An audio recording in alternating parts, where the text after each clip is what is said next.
How's it going, everybody? Welcome back to the channel, and today we're going to be discussing, reviewing, I guess, the 8.3, the new story content. I'm a little late on this. It should have been done a little bit ago, but you know, I've been busy. But I'm going to be reviewing it, telling you what I think, giving you some tips as I go along, and kind of just going off the top of my head how I feel about the new piece of story content and if I think it's going in the right direction.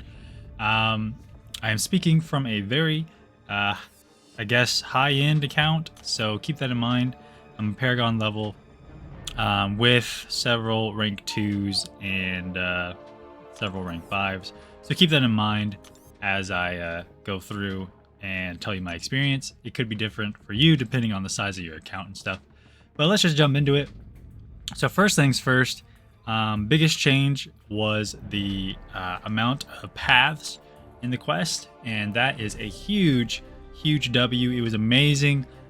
The feeling that I wasn't having to like grind through story content was awesome. Like I every time I would finish a path and hit the replay button, I was excited because it was like, man, I only have to do this 2 more times. I only have to do this 1 more time. And none of the paths were really too tricky. A couple here and there that were a little hit or miss, a little slower, but I think, you know, for the most part, it was all really doable in a good amount of time. So I really like that. The second thing was the boss. If you watch me live, I kind of struggled to figure out the right rotation, but once I figured it out, it was pretty chill, just like the other bosses. I think so far, the what's his name? Bahamut? Is that his name?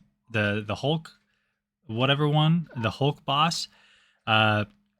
Act 8.2 boss is probably the longest / toughest one. This one can be done pretty quickly if you can get the fight down. Wasn't really that bad. I think in total, exploring all of the content I used, I think I used 6 or 7 revives, which is really solid. And so yeah, this boss, just like the others, pretty chill boss.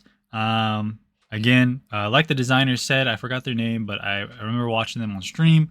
They said if you mess up, it's your fault, and they're pretty much right. Every time I messed up, it was because I forgot a rotation or forgot to do something, and when I didn't, I went through fine. So you know, shout out to them for keeping it real. And yeah, now in terms of the rewards, I think the rewards were really good. You know, compared to the actual difficulty of the content. I did want a little bit more in terms of like tier 3 and tier 6 alpha and basic, but I mean they had gems in there, but so it wasn't too bad.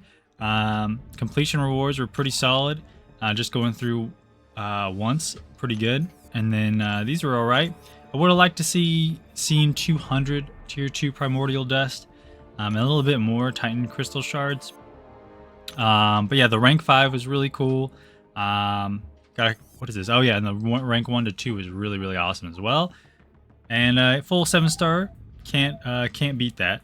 Now, when it came to the actual boss, the champions I found most success in was actually Gamora. Really, it was Gamora, and because once you built her up with all her buffs, she really broke the armor really easy for me, and she's a very simple champion, and her playstyle falls in line with what you need to do in the actual fight. So she was really good. The cool part about this boss, we won. Cool part about this boss is you could really use anyone. Thinking about it, obviously, I think anyone with buffs is probably the better choice, but as long as they have a striker on, you really could use anybody. I might go through and try like some weird matchups and just see how they handle it. Like maybe like Symbiote Spider-Man.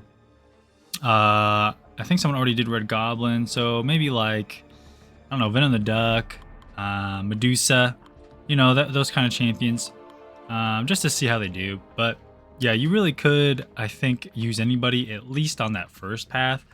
When it comes to some of the traps, you know, the Solace of Oblivion, you could use anyone as well, I think.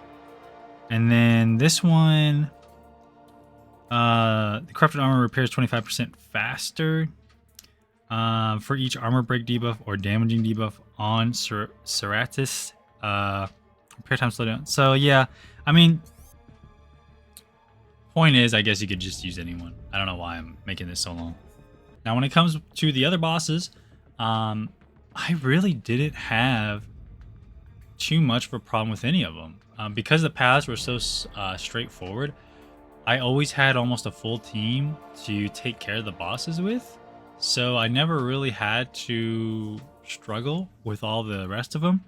If I had to pick probably the hardest out of all of them, you know, besides the last one, it was probably, I think it was, believe it or not, I think it was a Tuma or Dormammu, and on this quest, Atuma for obvious reasons, but Dormammu, he just degened me a lot.